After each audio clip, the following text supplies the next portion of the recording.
우리 하나님의 말씀 같이 보도록 하겠습니다. 마태복음 22장 37절에서 40절 말씀입니다.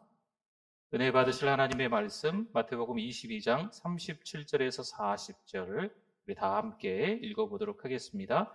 예수께서 이르시되 내 마음을 다하고 목숨을 다하고 뜻을 다하여 주 너희 하나님을 사랑하라 하셨으니 이것이 크고 첫째 되는 계명이요 둘째도 그와 같으니 내 이웃을 내 자신같이 사랑하라 하셨으니 이 두 계명이 온 율법과 선지자의 강령이니라. 아멘. 좋습니다. 우리 옆에 뒤에 한번 서로 보시고 인사 나누시겠습니다. 잘 오셨습니다. 은혜 많이 받으세요. 네.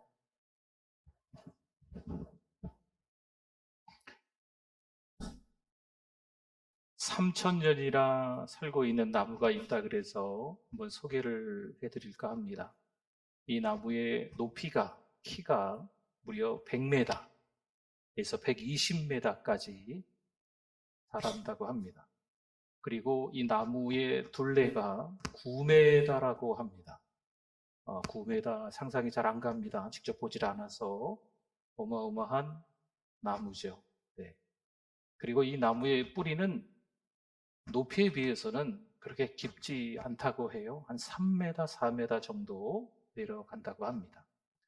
근데 그 지역에 태풍이 한번 불면, 허리케인이 한번 불면 수십 메다까지 뿌리를 내렸던 나무들도 다 넘어가는데 이 키가 100m, 120m까지 자란 이 나무는 뿌리가 얕은데도 불구하고 넘어가지 않는답니다. 이유가 있어요.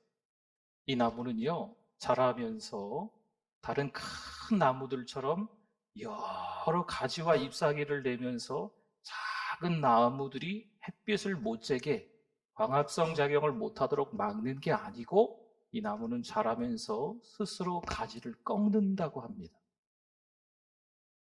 그러면 주변의 작은 나무들이 햇빛을 잘 받아서 영양분을 공급받을 수 있는 거지요. 뿐만 아니라 이 나무는요, 뿌리가 3, 4m밖에 안 내려가는 것처럼 보이지만 옆으로 길게 뻗어서 작은 나무들의 뿌리가 다 연결된대요. 그래서 영양분을 공유하는 거죠. 서로 주고받고 하는 거죠. 그래서 태풍이 불어와도, 허리케인이 불어와도 뿌리는 깊지 않지만 주변에 여러 나무들과 함께 공생하면서 또 영양분을 공유하면서 자라고 있는 거지요. 그래서 무려 3000년이나 산다고 합니다. 이 나무는 레드우드라는 참나무예요. 어마어마하지요. 이 나무가 성장하는 모습을 보면서 우리의 인생을 한번 돌아봤으면 좋겠다 싶습니다. 요즘 우리의 관심이 어디에 집중되고 있습니까? 여전히 예전이나 지금이나 혹시 돈, 출세, 성공에 집중되어 있지 않습니까? 자식 농사, 거기에 혹시 관심이 가 있지 않습니까? 우리의 살아가는 방식이 내 기분, 내 자존심, 내 부귀영화 이런 거에 관심이 가 있지 않습니까? 그럼 주님의 관심은 어디에 있을까요? 우리랑 같을까요? 주님의 관심은 다르지 않겠습니까? 레드우드 참나무처럼 공유하고 공생하는 데 있어서 주님의 관심이 있지 않을까 싶습니다. 사순절을 보내면서 예수 그리스도의 삶을 여러분들이 묵상하고 계십니다. 십자가를 묵상하고 계십니다. 주님은 우리 죄 때문에 십자가에 못 박혀 죽으신 줄 믿습니다. 주님의 그 십자가 사건은요, 우리 인생을 뒤바꿔 놓은 거지요. 여전히 죄로 인해서 살아갈 수밖에 없는 죄로 똘똘 뭉친 이 옛자의 모습들이 예수님을 통해서 더 아주 비참할 정도로 우리의 형편을 알아서 회개해야 되는 거예요. 그래야 그 하나님의 사랑을 경험하고 그 사랑을 흘려보낼 수 있는 줄 믿습니다. 마태복음 9장 36절에 보니까요, 무리를 보시고 불쌍히 여기시니 이는 그들이 목자 없는 양과 같이 고생하며 기진함이라. 아멘. 주님의 시선은요, 목자 없는 양들에게 있었어요. 주님의 시선은요, 무리를 보시고 불쌍히 여기시는 거지요. 그들이 고생하며 기진함에 대해서 주님의 시선이 머물러 있는 거예요. 그때나 지금이나 여전합니다.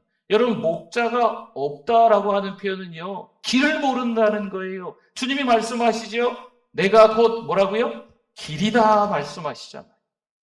주님의 말씀은 지금 성경이 쓰여졌던 그 당시뿐만이 아니고 지금도 마찬가지, 현대를 살아가는 우리들에게 있어서 마찬가지입니다. 목사인 제가, 신자인 우리들이 때로는 갈 길을 몰라요. 각자 소견에 오른 대로 사사기 시대처럼 살아가는 형편없는 모습들이 있을 수 있어요. 그러나 다시 한번 예수님을 생각하면서 주님의 관심이 무엇인지 바라보면서 더 회개하고 주님께서 가장 기뻐하시는 주님 따라가는 길을 선택해야 될 줄 믿습니다. 주님께서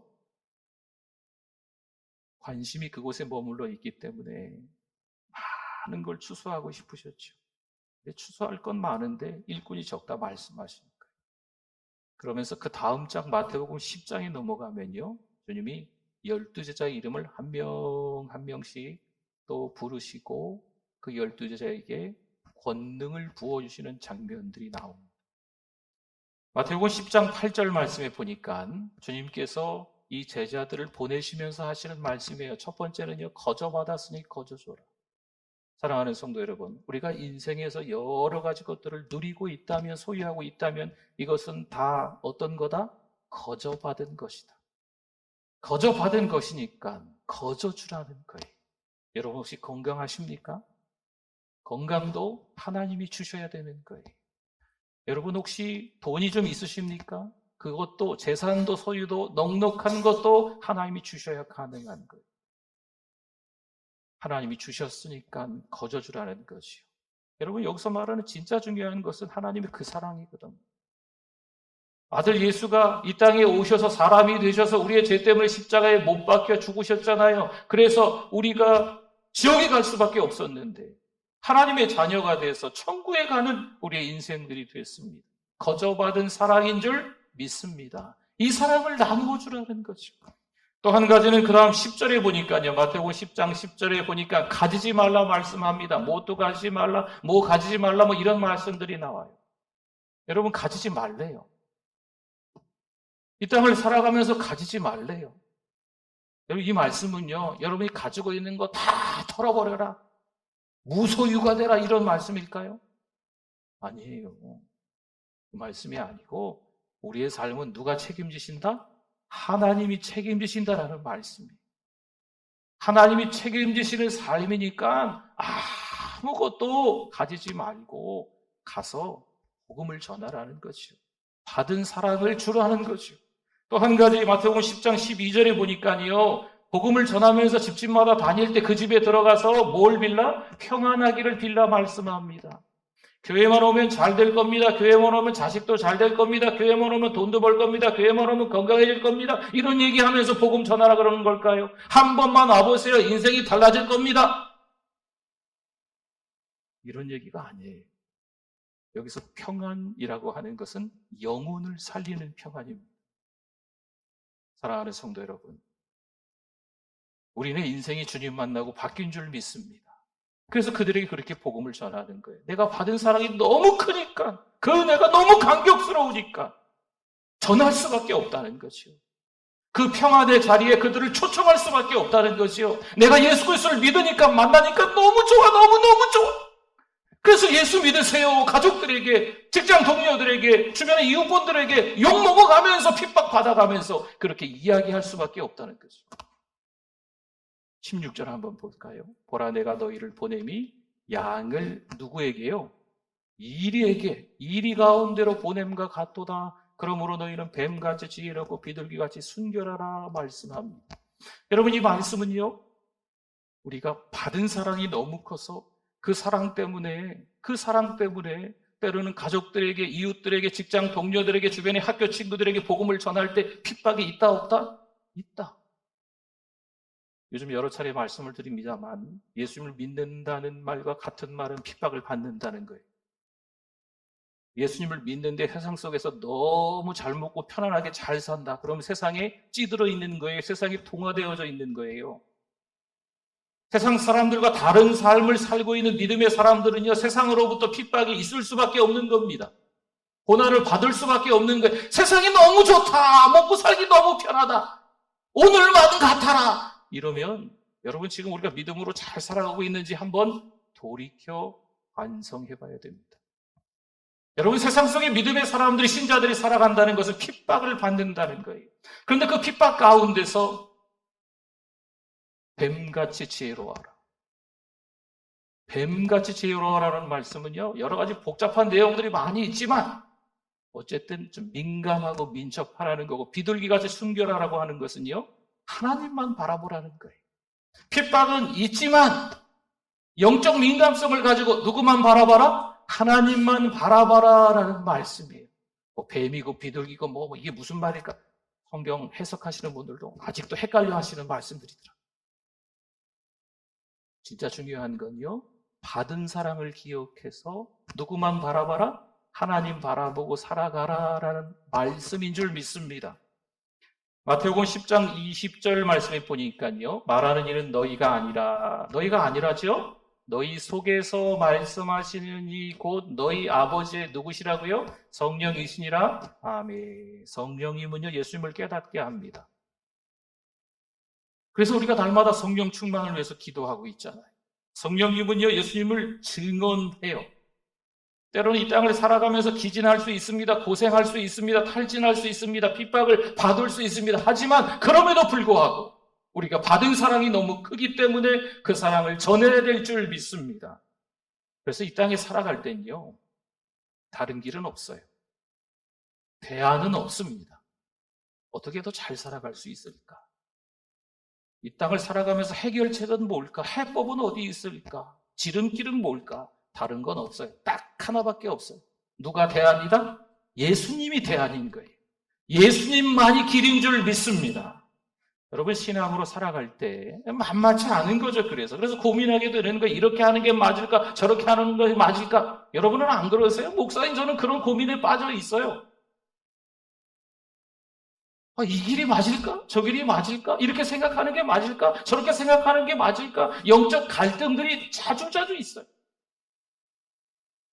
말씀을 준비하면서도 이 말씀을 전하는 게 맞을까? 저 말씀을 전하는 게 맞을까? 말씀을 읽고 묵상하는데 자꾸 하나님이 주시는 말씀들이 있어요. 막 정리하다 보면 이 말씀을 전하면 어떤 성도님들은 불편하실 텐데, 이 말씀을 전하면 또 어떤 성도님들은 너무 은혜 받으실 텐데, 전해야 될까 말해야 될까? 여러분 고민이 아닙니다. 목사님 저로서는 그런 고민, 사랑하는 성도들이 세상 속에 들어가서 신자로 살아갈 때 만만치 않은 선택이 있잖아요. 결정할 때 이게 정말 하나님이 기뻐하실까? 저게 기뻐하실까? 내가 하나님께 받은 사랑이 있는데 여기서 저 사람을 욕할까? 정죄할까? 비판할까? 아니면 사랑으로 그 허물을 용납해주고 허물을 덮어주고 용서해줄까? 그런데 그러한 고민과 영적인 갈등들이 있어야 됩니다. 그렇게 시간이 지나가면서 우리가 하나님의 사람으로 만들어져 가는 줄 믿습니다. 마태복음 12장 1절 말씀이에요. 그때 예수께서 안식일에, 언제요? 안식일에 밀밭 사이로 가실 때 제자들이 시장하여 배가 고파서 이삭을 잘라 먹으니, 아멘. 여러분 이 사건의 발단은 뭐냐면요, 예수님과 함께 가는 제자들입니다. 배가 고팠어요. 그래서 밀을 이게 잘라 먹는 거죠. 이것을 지켜보고 있던 사람들이 있었습니다. 바리새인입니다. 그 바리새인이 안식일에 일을 했다고 공격을 하는 거죠. 여러분 안식일에 일하면 안 돼요. 이게 그때 당시 율법입니다. 그럼 지키기만 하면 될까요? 이들은 어느새 율법의 정신을 잃어버리고 있는 거죠. 그래서 자기 의가 생겼어요.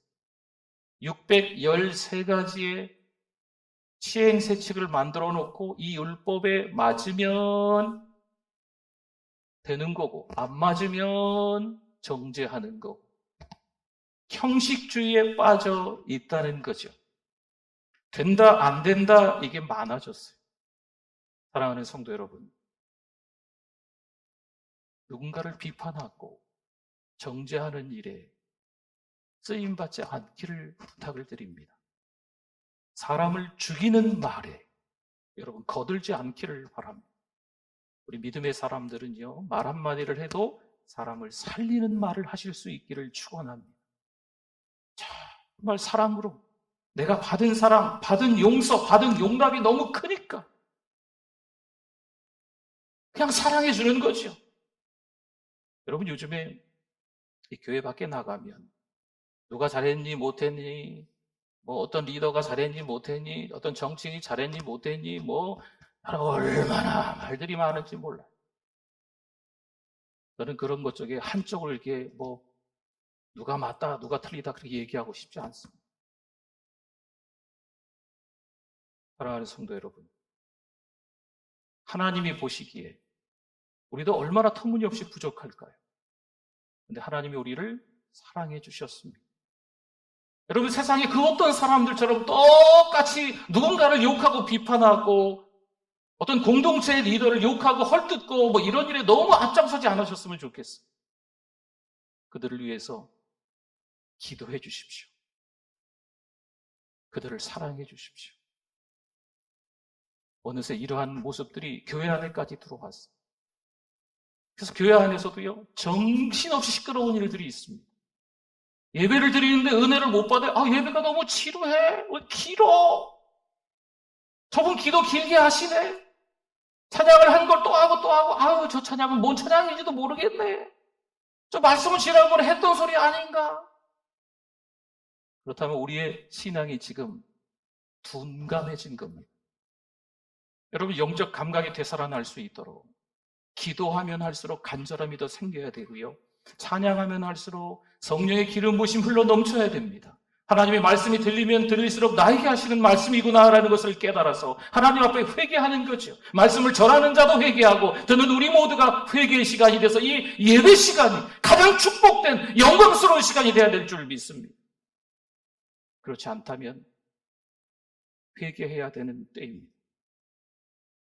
마태복음 12장 7절과 8절 말씀에 보니까요. 나는 자비를 원하고 제사를 원하지 아니하노라 하신 뜻을 너희가 알았더라면 무죄한 자를 정죄하지 아니하였으리라. 인자는 안식일의 주인이니라 하시니라. 아멘. 그럼 예배를 드리지 말라는 얘기입니까? 자비를 원하지 제사를 원하지 않는다라는 말씀은요. 예배가 중요한 게 아니고 자비가 중요하다는 말씀일까요? 여러분 그 말씀이 아니죠. 사랑하는 성도 여러분, 우리가 교회에 찾아와서 이렇게 함께 모여서 예배를 드립니다. 예배를 통해서 은혜가 있습니까? 없습니까? 은혜가 있지요. 그 은혜가 막 흘러넘쳐요. 그럼 교회 안에서 그 은혜가 흘러넘쳐가지고 서로 사랑한다고 서로 축복한다고 막 그러죠. 네. 교회가 천국이에요. 이 땅의 소망이잖아요. 행복하잖아요. 기쁘잖아요. 은혜 받자는 너무 좋은 거예요. 집에 가서 지옥 같은 거죠. 직장 가서는 억지로 가는 거죠. 집에 이웃들을 보면 이를 부드득 가는 거죠. 그럼 교회에서 천국 같은 경험을 한 것이 다 소용이 없는 거예요. 예배를 드려서 그 은혜가 흘러넘쳤다면 가정에서도 직장에서도 학교에서도 이웃과의 관계에서도 그 은혜가 흘러가야 될 줄 믿습니다. 받은 사랑이 거기에서도 여전히 흘러넘쳐야 된다는 말씀이 되겠습니다. 오늘 본문이었죠. 37절에서 40절 말씀에 보니까 여기 사랑하라가 2번 나와요. 예수께서 이르시되 내 마음을 다하고 목숨을 다하고 뜻을 다하여 주 너의 누구를 사랑하라? 하나님을 사랑하라 하셨으니 이것이 크고 첫째 되는 계명이요 둘째도 그와 같으니 내 이웃을 내 자신같이 사랑하라 하셨으니 이 2 계명이 온 율법과 선지자의 강령이니라. 아멘. 받은 사랑이 너무 큰 거죠. 여러분 하나님을 오해하시면 안 돼요. 사랑해라, 용서해라, 용납해라, 다 덮어줘라, 사람을 살리는 말해라, 뭐 성경에 뭐 이렇게 해라 저렇게 해라 있는데 하나님이 말로만 그러셨을까요? 그렇지 않아요. 하나님 몸소 보여주셨잖아요. 하나님이 사람이 되셔서 이 땅에 오셔서 십자가에 못 박혀 죽으셨잖아요. 전부를 주셨지 않습니까? 이렇게 해라라고 하는 거죠. 이렇게 받았지 않느냐? 그러니 이 사랑을 너희들도 줘라라고 하는 겁니다. 요한복음 10장 10절 말씀에 보니까요. 도둑이 오는 것은 도둑질하고 죽이고 멸망시키려는 것뿐이요. 도둑이 온 이유가 있지요? 그 다음에 보세요. 내가 온 것은, 주님이 온 것은 양으로 생명을 얻게 하고 더 풍성히 얻게 하려는 것이라. 아멘. 예수님께서 이 땅에 오셔서 너무 많은 사람들을 만나셨습니다.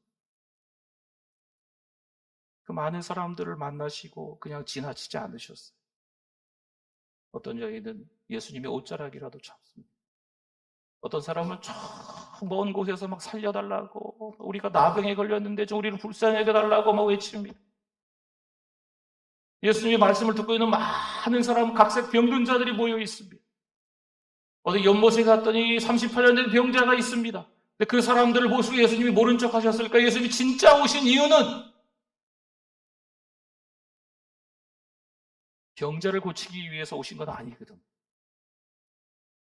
근데 예수님이 그들을 그냥 못 본 채 하셨을까요? 그러지 않으십니다. 예수님은요, 그들 한 명 한 명에게 사랑을 전하시는 거예요. 우리가 받은 사랑이 있다면 그 사랑을 흘려보내야 될 줄 믿습니다. 더 풍성하게 넉넉하게 흘러 넘칠 수 있도록 우리가 받은 사랑을 잘 기억해서 흘려보내야 됩니다. 마태복음 12장 14절에 보니까요, 바리새인들이 나가서 어떻게 하여 예수를 죽일까 의논하거늘. 아멘. 예수님과 함께 따라다녔던 제자들이 배가 고파서 미리삭을 먹고 안식일에 왜 이러느냐 저러느냐 이야기들이 진행되고 있는데, 그때 바리새인은 변하지 않습니다. 예수님의 말씀을 들어도 바뀌지 않습니다. 이때부터 예수님을 잡을 계획이 있었던 거죠. 여러분, 사람은요, 웬만해선 잘 안 바뀝니다. 잘 안 바뀌죠. 사람은 몇 달 동안 속일 수 있습니다. 몇 년 동안도 가장해서 속일 수 있습니다. 우리는 쉽게 그 사람들한테 속아 넘어갈 수도 있고 속일 수도 있습니다. 하나님은 속으실까요? 안 속으시죠. 하나님은 정확하게 아십니다. 그렇다면 우리가 지금 어떤 삶을 살아가고 있는지 스스로 돌이켜보는 시간이 필요한 거죠. 누가 진짜일까? 누가 가짜일까? 저렇게 사는 신자가 맞을까? 누구 목사님이 진짜일까? 저 교회가 진짜일까? 가짜일까? 여러분, 이게 먼저가 아니고 내 신앙이 지금 어디 있는가를 먼저 살펴보는 것이 더 중요하다는 겁니다. 물론 우리를 이리 가운데 보내셨습니다. 그러나 뱀같이 지혜롭고 비둘기같이 순결한 저 여러분이 되실 수 있기를 축원합니다. 핍박이 물론 또 있을 겁니다. 때로는 가정에서, 직장에서, 주변 분들과의 관계에서, 때로는 교회 안에서조차도 이런 핍박이 있을 수 있습니다. 그때 민감하게 오히려 더 하나님을 바라볼 수 있기를 바랍니다. 마태복음 6장 26절에서 이렇게 말씀을 해요. 공중의 새를 보라. 심지도 않고 거두지도 않고 창고에 모아들이지도 아니하되 너희 하늘 아버지께서 기르시나니 너희는 이것들보다 귀하지 아니하냐? 아멘. 공중의 새를 보라 하시면서 이 공중의 새를 하나님이 먹이시는데 우리가 이것보다 더 귀하다라는 말씀이에요. 그 다음 27절에도 말씀하는데 너희 중에 누가 염려함으로 그 길을 한 자라도 더할 수 있겠느냐? 염려는 할 수 있지만 그 키를 한 자나 더 할 수 있다 없다? 없다라는 거죠. 그 다음 28절에 보니까 들의 백합화를 보라고 말씀합니다. 어떻게 자라는가 생각하여 보라. 수고도 아니하고 길쌈도 아니하느니라. 근데 누가 키운다는 거? 하나님이 키우신다는 말씀이죠. 30절을 볼까요? 30절 말씀에 여기 하물며가 나와 있는데 하물며는 앞에 있는 내용보다 하물며서부터 나와 있는 뒤에 있는 내용이 더 중요하고 강조되어 있는 겁니다. 그럼 앞에 공중의 새를 봐라. 그 키가 어쩌고 저쩌고 또 들의 백합화 내용이 이런 나온 것들보다도 지금 하물며 뒤에 있는 내용이 더 중요하다는 거예요. 오늘 있다가 내일 아궁이에 던져지는 들풀도 하나님이 이렇게 입히시거든. 들풀도 하나님이 입히신대요. 여러분 놀랍지 않습니까? 하물며 너희일까 보냐. 하물며서부터 나오는 말이 더 중요한 거예요. 너희를 그냥 못 본 척하고 내버려 두시겠느냐? 들불도 입히시는데, 공중의 새도 입히시는데 하나님이 우리를 그냥 내버려 둘 수 있겠냐? 소중하고 귀중한 우리를 그냥 버려둘 수 있겠냐라는 말씀이죠. 여러분 이것을 좀 바꿔서 생각해 볼까요? 우리가 신랄하게 비판하고 정죄하는 누군가가 있습니다. 그 사람도 아주 소중하고 귀중한 사람인 거죠. 누군가의 아버지고 누군가의 어머니고 누군가의 자녀 아니겠습니까? 세상 사람들처럼 우리 믿음의 사람들이 죽이는 말을 하지 않기를 바랍니다. 신랄하게 너무 욕해요. 너무 헐뜯어요. 너무 비방해요. 믿음의 사람인지 아닌지 구분이 안 되는 거죠. 사랑하는 성도 여러분, 저는 누구를 옹호하고 누구를 반대하고 이런 얘기가 아니에요. 사랑해 줄 수 있기를 바랍니다. 여러분, 그 영혼을 사랑하면 그에게 복음을 전할 수 있어요. 그 영혼을 위해서 기도할 수 있는 거지. 왜 가정이 지옥이 됩니까? 왜 가기 싫은 직장을 억지로 가게 됩니까? 어쩌다가 어쩌어쩌 해가지고 이 학교를 왜 다니고 있습니까? 어쩌다 이렇게 해가지고 이 교회를 다니고 있네. 여러분, 어쩌다가 그렇게 살아가는 겁니까? 아니죠. 하나님의 뜻하심이 있기 때문에 그 가정에서 가족이 된 거예요. 그 직장을 다니고 있는 이유인 거죠. 그 학교를 다니고 있는 이유 아니겠습니까? 그 사람들과 함께 만나는 이유예요. 뭐라 불리는 사람들이 내 입에서 나올 때 여러분 그들을 사랑하고 용서하고 용납하며 섬겨주실 수 있기를 바랍니다. 로마서 8장 32절에서 이렇게 말씀을 해요. 자기 아들을 아끼지 아니하시고 우리 모든 사람을 위하여 내주신 이가 어찌 그 아들과 함께 모든 것을 우리에게 주시지 아니하겠느냐? 아멘. 여러분 이 말씀은 우리 모두가 너무나 잘 아시는 말씀이에요.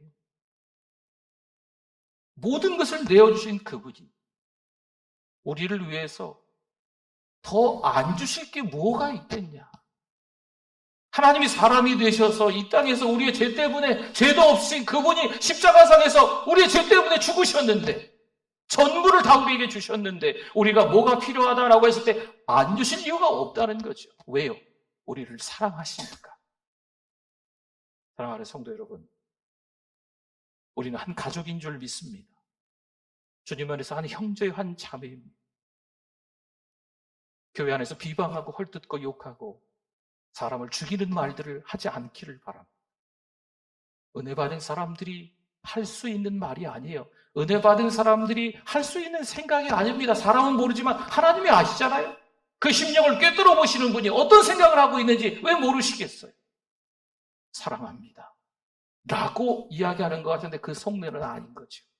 우리는 속지만 하나님은 속지 않으십니다. 그 영혼을 사랑하는 가족이 되실 수 있기를 바랍니다. 빌립보서 4장 6절과 7절에 아무것도 염려하지 말고 다만 모든 일에 기도와 간구로 너희 구할 것을 감사함으로 하나님께 아뢰라. 그리하면 모든 지각에 뛰어난 하나님의 평강이 그리스도 예수 안에서 너희 마음과 생각을 지키시리라. 아멘. 여러분 놀라운 말씀이죠. 세계에서 성경 말씀을 가장 가장 좋아하는 성경 말씀, 가장 검색을 많이 해본 성경 말씀, 이 요한복음 3장 16절이래요. 그리고 그 몇 개 안에 지금 이 빌립보서 4장 6절, 7절이 들어가더라고요. 걱정하지 말라는 거예요. 왜 미리 걱정해서 왜 자기 기준으로 자기 의를 만들어서 그 형식주의에 갇혀가지고 여기 맞지 않는다고 누구를 욕하고 비방하고 그렇습니까? 거저받은 인생, 하나님의 은혜로 사는 인생이라 주변에 보면요 다 하나님께 사랑받기 위해서 태어난 사람들인데 네. 다 누구의 집에 부모님이고 누구 집에 자녀들인데 내가 왜 감히 그 사람을 판단하고 정죄합니까? 염려하지 말고 하나님께 기도하면 하나님이 하실 줄 믿습니다. 마태복음 7장 9절에서 11절 말씀에 너희 중에 아들이 떡을 달라 하는데 돌을 주며 생선을 달라 하는데 뱀을 줄 사람이 있겠느냐. 너희가 악한 자라도 좋은 것으로 자식에게 줄 줄 알거든. 자식에게 좋은 거 준다는 거죠. 하물며가 또 나왔어요. 하물며 전에 있는 내용보다 하물며 이후에 나오는 내용이 더 중요하다는 거예요. 하물며 하늘에 계신 너희 아버지께서 구하는 자에게 좋은 것으로 주시지 않겠느냐? 아멘. 자식에게 좋은 거 주려고 하는데 하물며 하나님께서 너에게 좋은 거 주시지 않겠느냐? 우리 다른 복음서 보면요. 성령이라고 나옵니다. 성령 하나님께 지혜를 구하시기를 바랍니다. 하나님께서 가장 좋은 걸 우리에게 주세요. 그 좋은 것으로 인해서 받았으니까 성령 하나님이 내 안에 계시니까 예수님을 증언하면서 예수님이 이런 분이야. 내가 예수 믿으니까 이렇게 삶이 달라졌어. 성령 받은 사람은요, 성령 충만한 사람은 입만 열면 그런 내용이거든요. 근데 사람을 죽이는 말을 하는 사람들 보면 입만 열면 나 성령 안 받았습니다. 나 주님과 상관없습니다. 이런 거하고 다를 바 없을 거예요. 내 안에 성령께서 계시면 성령께서 예수님을 깨닫게 하시고 성령께서 예수님을 증언하게끔 만드시는 거예요. 빌립보서 1장 20절 21절에 보니까요. 이 말씀은 바울의 결단입니다. 엉뚱한 거 바라보지 않겠습니다 라는 내용이에요. 나의 간절한 기대와 소망을 따라 아무 일에든지 부끄러워하지 아니하고 지금도 전과 같이 온전히 담대하여 살든지 죽든지 내 몸에서 그리스도가 존귀하게 되게 하려 하나니 이는 내게 사는 것이 그리스도니 죽는 것도 유익함이라. 아멘. 사랑하는 성도 여러분, 예수님을 믿습니까? 그러면 예수님 믿는 자의 삶이 드러나야 돼요. 그런데 우리의 삶의 모습이 교회에서는요, 너무 아름다운 모습으로 드러나 있는데 교회 문만 열고 나가면 너무 엉뚱하다. 그러면 그 믿음은 교회용이죠, 교회용. 근데 주님이 그걸 원하실까요? 아니잖아요. 우리의 믿음은요, 가정용이 돼야 돼요. 우리의 믿음은 직장용이 되고 학교용이 되고 이웃과의 관계에서 사용되는 믿음이 돼야 됩니다. 교회에서는 누가 봐도 천사라고 불릴 수 있는데 교회 방만 나가면 한성질 하는 거죠. 사람들하고 싸우고 막 욕하고 막 어디 비방하고 뭐가 어쩌니 저러였더니 막.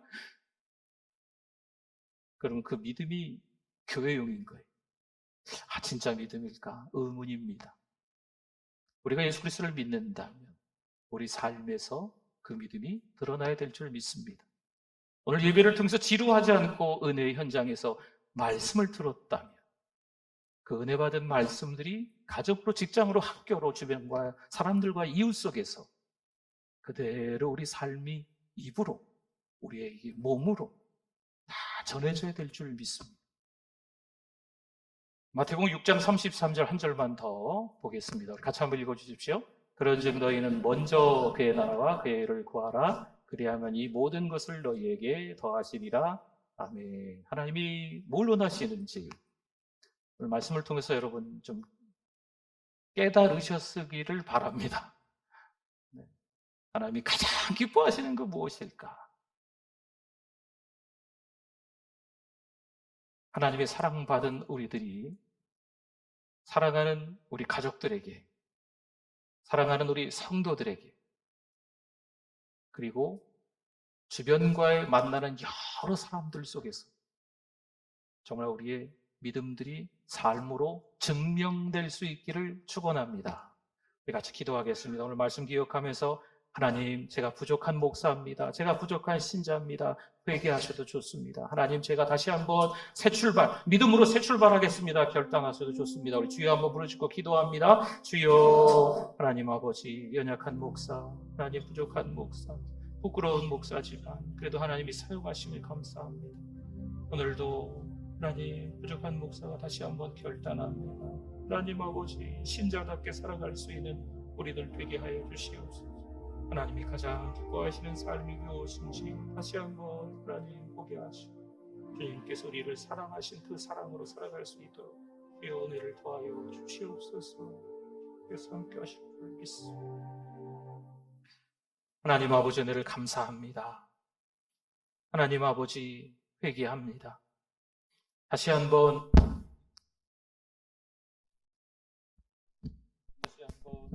다시 한번 믿음으로 새 출발하기를 원합니다. 하나님 은혜를 부어 주시옵소서. 예수님의 이름으로 기도드립니다. 아멘.